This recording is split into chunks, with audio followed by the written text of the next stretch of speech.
Let's talk about motorists and the ongoing war on motorists, because Wales yesterday dropped their default speed limit in built-up areas from 30 miles per hour to 20 miles per hour.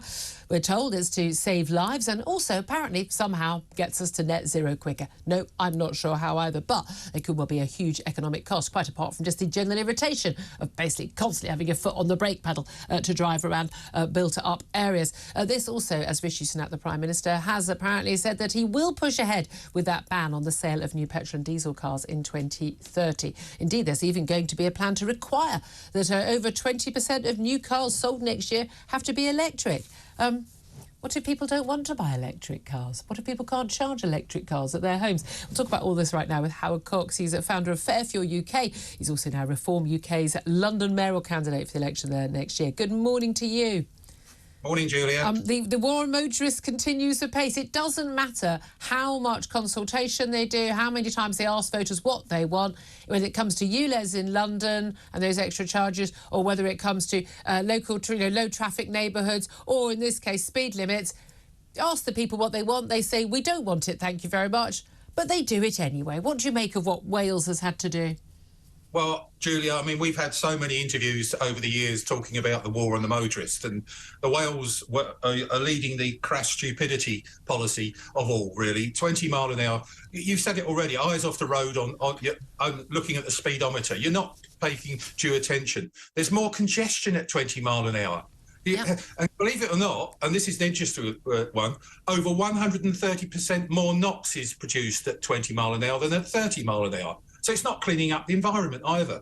And a Queen's University study, a bit in Belfast, said that there's little impact on road deaths or collisions, casualties and speeds or crashes. I mean, it's crass stupidity. And yet again, the driver is taking they're taking the brunt of this stupidity. Well, that's it. You wonder what the aim of this is. I mean, again, there's always some spurious net zero claim, which never turns out to be true. But also, look, we know that, your thinking distance, your braking distance, so your overall stopping distance at 30 miles per hour is further than 20 miles per hour. If you hit a child at 30 miles per hour, they've got a much higher chance of dying than if you hit a child at 20 miles per hour. Now, my solution to this is round schools.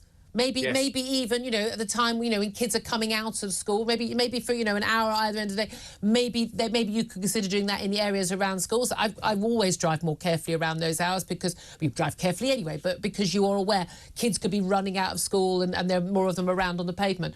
But fundamentally, most of my issues with this is can we not just teach people to cross the road properly? One of the absolute rules in my household was always, and my daughter, if anyone in the street, and I've asked everyone I know, we have lots of friends in the area, if you ever see my daughter crossing the road while looking at her phone, that phone's gone for a year. That is my biggest... All these people worried about stranger danger and this and that. My biggest fear, because you look at the stats, is kids crossing the sodding road looking at their phones. I see people all the time. They just walk out into the street. They don't know what they're doing. We need to teach people basic skills of crossing roads. That would cut an awful lot of those road deaths, rather more than a 20 mile per hour zone. I couldn't have put it any better, Julia. Simple as that. I was on Peter Cardwell's show a few days ago. He was a member of the Tufty Club, and so was I, if you remember those days. And what is happening? Of course we should have careful driving around primary schools, and 20 mile an hour and speed bumps makes a lot of sense. I've got no problem with that.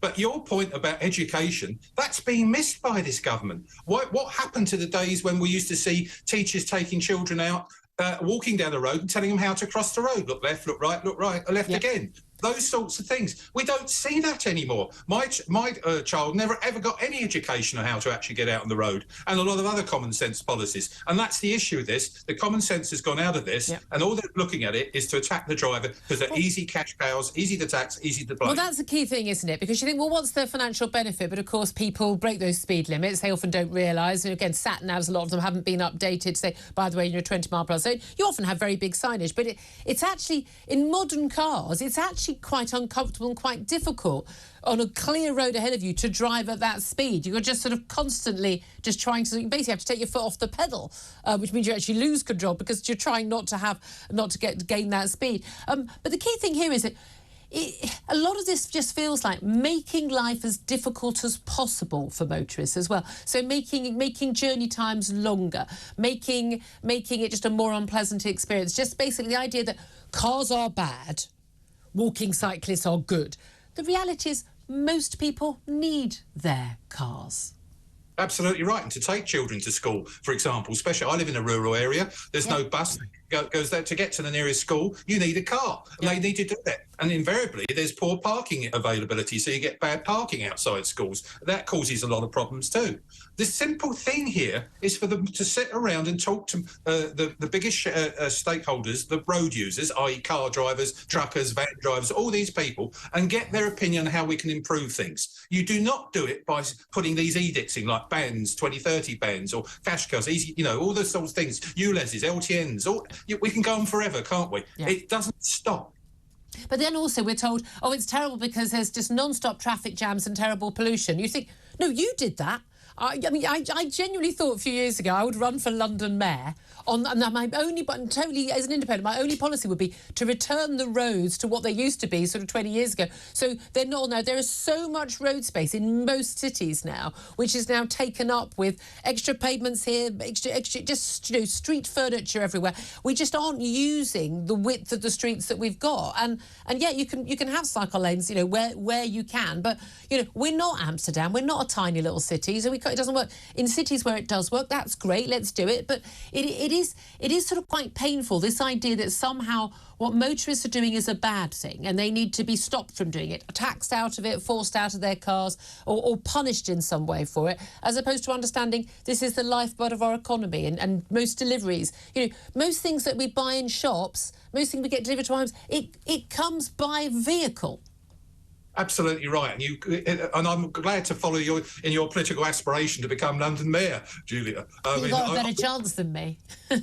Well, we'll see. But yes, it's costly to business, increased journey time for taxis, logistics vans, you name it, all those sorts of things. And this is another thing. In Wales, I'm getting from our supporters, now I've got 1.7 million Fairfield UK supporters, the message I'm getting is they're not going to visit Wales anymore. They're not going to spend money in Wales anymore. They're not going to go, spend holidays and tourist time in there. They don't want to spend their time sitting in the car.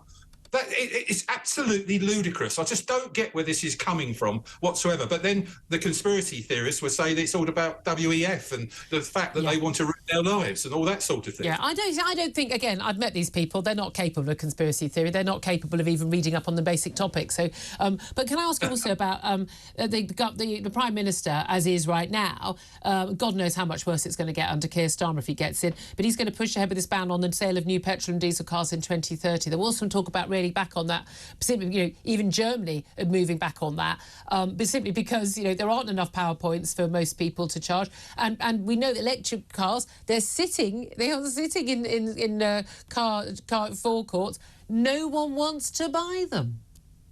You're absolutely right. And something like, there's a big boast by the government that 1 in 6 new cars are electric now. But of those 1 in 6, something like 70% of them are going to fleet. In terms of personal ownership, I mean, local cab companies use it, but that's partly to get out of some of the charges, like congestion charges, which of course, but once you have a mass of electric vehicles, those charges will apply to electric vehicles as well. So they're going to be hit by that anyway. Julia, one of the things is, I mean, for an ex-chancellor, our Prime Minister, he was presented a year ago by a study by the CEBR, which I commissioned, which showed that for every household, we're going to spend £1,000 back into the given to the government, etc., and all that sort of thing because of the 2030 ban. Yep. And that's every household all the way to 2050. Even if you don't buy an electric vehicle, you're still going to pay £1,000 for the privilege for other people to enjoy themselves and their new toys. And by the way, and that's just for electric vehicles. That's ignoring all the other matters, which we'll be talking about later in the show. Howard Cox, always good to talk to you. Founder of Fairfield UK, also the London Mayoral candidate for Reform UK.